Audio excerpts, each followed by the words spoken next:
கர்த்தருடைய பரிசுத்தமுள்ள நாமத்துக்கு ஸ்தோத்திரம். கழுகின் கூடு என்ற இந்த வேதாகம பாடத்திற்கு உங்களை வரவேற்கிறேன். இந்த இரண்டாவது எபிசோடில் குறிப்பிடத்தகுந்த சில விஷயங்களை நாம் தியானிக்க இருக்கிறோம். இதற்கு முன்பு கடந்த எபிசோடில் தியானித்த சில காரியங்களை நினைவு கூறுவோம். கடந்த எபிசோடில் கர்த்தர் தம்மை கழுகுக்கு ஒப்பிட்டு கூறியதையும், கழுகின் குணாதிசயத்தை பற்றி யோபுவில் சொல்லப்பட்டுள்ள வசனங்களில் தாய்க்கழுகு தன் குஞ்சுகளுக்கு இரையை போஷிக்கிறதற்கு பாரம் கொண்டிருக்கிறதையும் குறித்து பார்த்தோம். அதே போன்றுதான் கர்த்தருக்கும் தம்முடைய பிள்ளைகளுக்கு நல்ல பலமான ஆகாரத்தை புசிக்க கொடுக்க வேண்டும் என்கிற பாரம் இருக்கிறது.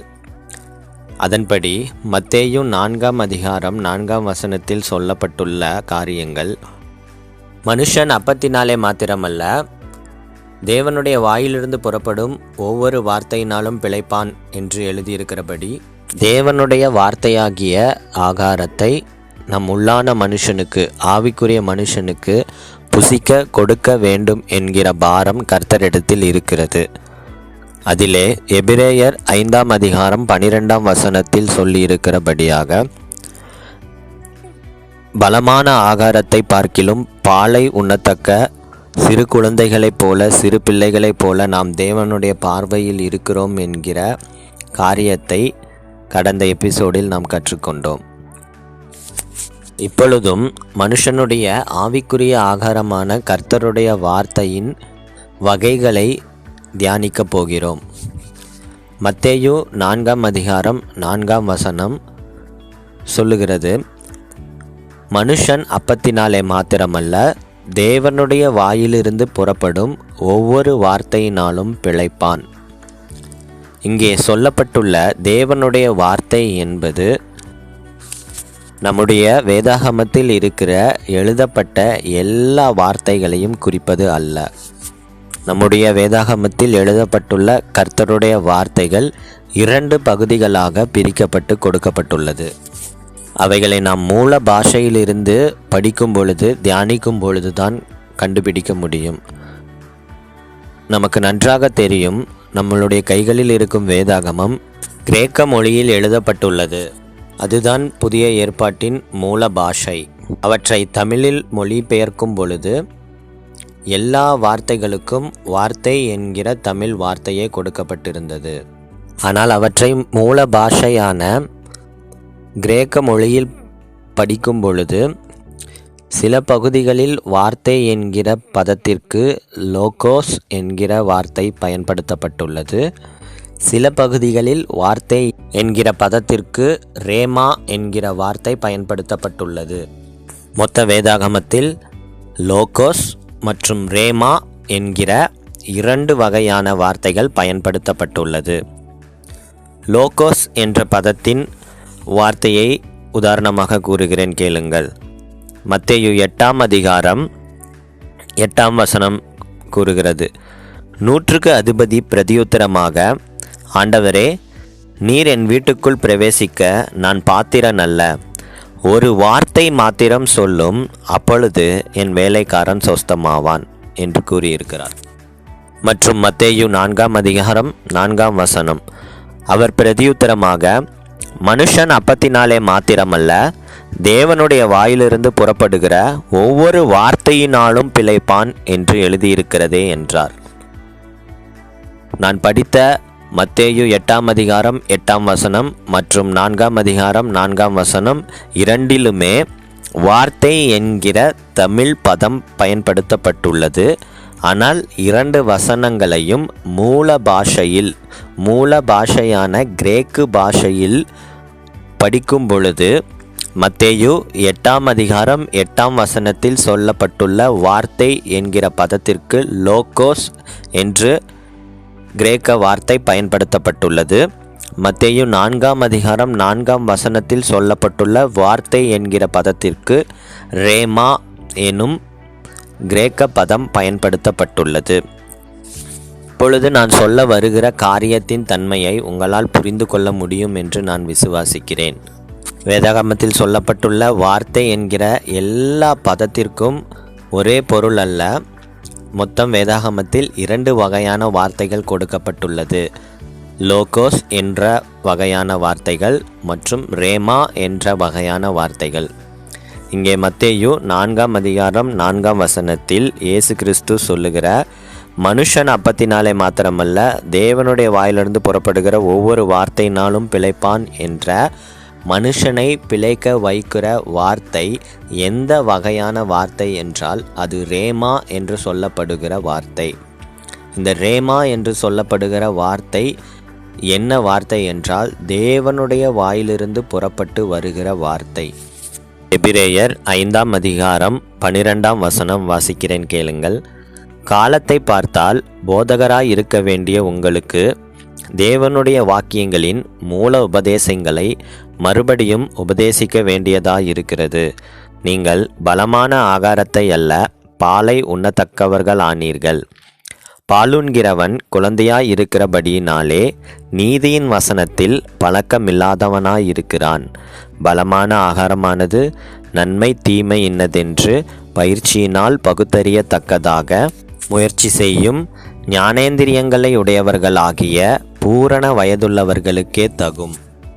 இங்கே பரிசுத்த ஆவியானவர் நம்மை குழந்தைகளைப் போல ஓமைப்படுத்தி குழந்தை உண்ணத்தக்க ஆகாரமாகிய பாலையும் மற்றும் பூரண வயதுடையவர்கள் உண்ணத்தக்க ஆகாரமான பலமான ஆகாரத்தையும் ஓமையாக பயன்படுத்தி தேவனுடைய வார்த்தையை பிரித்து காண்பித்திருக்கிறார்.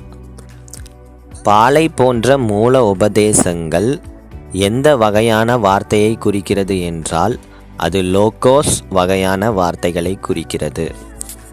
பலமான ஆகாரம் என்று சொல்லப்பட்ட நீதியின் வசனங்கள் எதை குறிக்கிறது என்றால் அது ரேமா வகையான வார்த்தைகளை குறிக்கிறது.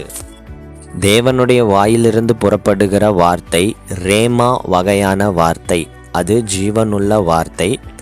அது இந்த வகையான வார்த்தை என்றால் பூரண வயதுடையவர்கள் புசிக்க தகுந்த பலமான ஆகாரமான வார்த்தை. எந்த டெக்னிக்கல் டேர்மும் இல்லாமல் எல்லாருக்கும் எளிதில் புரிகிற வகையில் கூற வேண்டுமென்றால் ஒரு கிறிஸ்தவனாகிய மனிதன் தினமும் தன்னுடைய பக்தியின் பொருட்டு ஒரு சில வேதாகம வசனங்களையோ அல்லது ஒரு சில தியான பகுதிகளையோ அல்லது ஒரு அதிகாரத்தையோ படிக்கும் பழக்கத்தை உடையவனாக காணப்படுவான். அப்படி அந்த மனிதன் படிக்கும் அந்த ஒரு சில வசனங்களோ அல்லது ஒரு சில தியான பகுதிகளோ அல்லது அந்த ஒரு சில அதிகாரங்களோ இங்கே மத்தேயு 4ஆம் அதிகாரம் 4ஆம் வசனத்தில் சொல்லப்பட்ட மனுஷனை பிழைப்பூட்டுகிற தேவனுடைய வாயிலிருந்து புறப்படும் வார்த்தைகள் அல்ல. ஒரு கிறிஸ்தவன் தினந்தோறும் தன்னுடைய நாற்காட்டி என்று சொல்லப்படுகிற கேலண்டரில் பிடிக்கும் ஒரு வசனம் அல்லது அவனுடைய வாட்ஸ்அப், ஃபேஸ்புக், இன்ஸ்டாகிராம் போன்ற வலைத்தளங்களில் வருகிற வசன புகைப்படங்களில் உள்ள அந்த ஒரு வசனம் அல்லது ஊழியக்காரர்கள் பதிவிடும் தின தியான பகுதிகளை காலை நேரத்தில் கேட்கின்ற அந்த தியானங்கள் அல்லது தினந்தோறும் படித்து வருகிறபடி வரிசையாக ஒவ்வொரு அதிகாரமாக தினம் ஒரு அதிகாரமாக படிக்கின்ற வார்த்தைகள் ரேமா வகையான கர்த்தருடைய ஜீவனுள்ள வார்த்தைகள் அல்ல. அவை லோகோஸ் வகையான எழுதப்பட்ட வார்த்தைகளாக காணப்படுகிறது. அப்படி அந்த கிறிஸ்தவன் படிக்கும் அந்த ஒரு வசனம் அல்லது அந்த ஒரு தியானம் அல்லது அந்த ஒரு அதிகாரம் அந்த மனிதனை அந்த நாளில் பிழைக்க வைக்குமா என்று கேட்டால் பிழைக்க வைக்காது. ஏனென்றால் மத்தேயு 4ஆம் அதிகாரம் 4ஆம் வசனத்தின்படி மனுஷன் பிழைக்க வேண்டிய வார்த்தை என்பது தேவனுடைய வாயிலிருந்து புறப்பட்டு வருகிற வார்த்தை. அந்த வார்த்தை ரேமா வகையான வார்த்தை.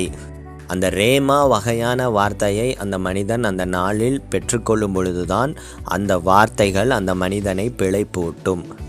மற்றபடி லோகோஸ் என்று சொல்லப்படுகிற எழுதப்பட்ட வார்த்தைகள் அல்லது ஒரு எழுதப்பட்ட வசனம் அந்த மனிதனை பிழைப்பூட்டுமா என்று கேட்டால் பிழைப்பூட்டாது. ஏனென்றால் அவைகள் எழுதப்பட்ட வார்த்தைகள். அவை தேவன் உங்களை நோக்கி பேசுகின்ற வார்த்தைகளா என்று கேட்டால் நிச்சயம் அல்ல. ஏசாயா 55ஆம் அதிகாரம் 10ஆம் வசனம் வாசிக்கிறேன், கேளுங்கள். மாரியும் உறைந்த மழையும் வானத்திலிருந்து இறங்கி அவ்விடத்திற்கு திரும்பாமல் பூமியை நனைத்து அதன் முளை கிளம்பி விளையும்படி செய்து விதைக்கிறவனுக்கு விதையையும் புசிக்கிறவனுக்கு ஆகாரத்தையும் கொடுக்கிறது எப்படியோ அப்படியே என் வாயிலிருந்து புறப்படும் வசனமும் இருக்கும். அது வெறுமையாய் என்னிடத்திற்கு திரும்பாமல் அது நான் விரும்பினதை செய்து நான் அதை அனுப்பின காரியம் ஆகும்படி வாய்க்கும். இந்த வசனங்களிலிருந்து ஒரு சில பரலோக ரகசியங்களை நாம் கற்றுக்கொள்ளுகிறோம். கர்த்தருடையிருந்து புறப்படுகிற வார்த்தை மனுஷனை பிழைப்பிக்குமாம். அந்த பிழைப்பிக்கும் வார்த்தை ரேமா வகையான வார்த்தை என்று நாம் பார்த்தோம். அந்த ரேமா வகையான வார்த்தையின் தன்மை என்னவென்றால், அது வெறுமையாய் தேவனிடத்திற்கு திரும்பாமல் அது தேவன் விரும்பினதை செய்து தேவன் அதை அனுப்பின காரியமாகும்படி வாய்க்குமாம். வசனம் 11 சொல்லுகிறது. ஒரு மழையானது பூமியில் புறப்பட்டு வரும்பொழுது அது மண்ணை தொட்டு புசிக்கிறவனுக்கு ஆகாரத்தையும் தருகிறது எப்படியோ அப்படியே கர்த்தருடைய வாயிலிருந்து புறப்படுகிற வார்த்தையானது விதைக்கிறவனுக்கு விதையையும் புசிக்கிறவர்களுக்கு ஆகாரத்தையும் தருகிறது என்று இந்த வசனம் கூறுகிறது. எனவே தேவனுடைய பிள்ளைகளே, மனுஷன் பேசும் எல்லா வார்த்தைகளும் கர்த்தருடைய வாயிலிருந்து புறப்பட்டு வந்து மனுஷனை பிழைப்பூட்டுகிற வார்த்தைகள் அல்ல.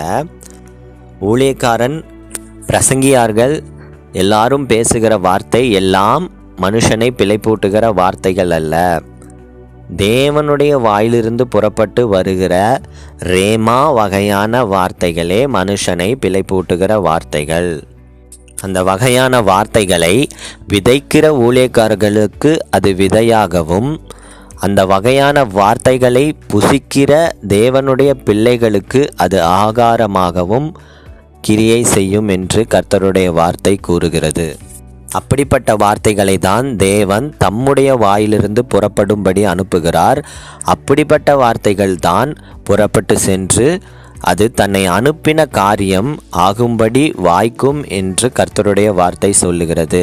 எனவே தேவ பிள்ளைகளே, தேவனிடத்திலிருந்து அனுப்பப்பட்டு தேவனுடைய வாயிலிருந்து புறப்பட்டு வருகிற வார்த்தைகளே உங்களை பிழைப்பூட்டுமே தவிர மற்றபடி எழுதியிருக்கிற லோகோஸ் வகையான எழுதப்பட்ட வார்த்தைகள் உங்களை பிழைப்பூட்டுவது அல்ல. நீங்கள் கிறிஸ்தவ வாழ்க்கையில் வளர வேண்டும் என்று ஆசைப்படுகிறீர்களா? ஆவிக்குரிய வாழ்க்கையில் அடுத்த கட்டத்திற்கு செல்ல வேண்டும் என்று படுகிறீர்களா? ஆவிக்குரிய அனுபவங்களை பெற்றுக்கொள்ள வேண்டும் என்று ஆசைப்படுகிறீர்களா?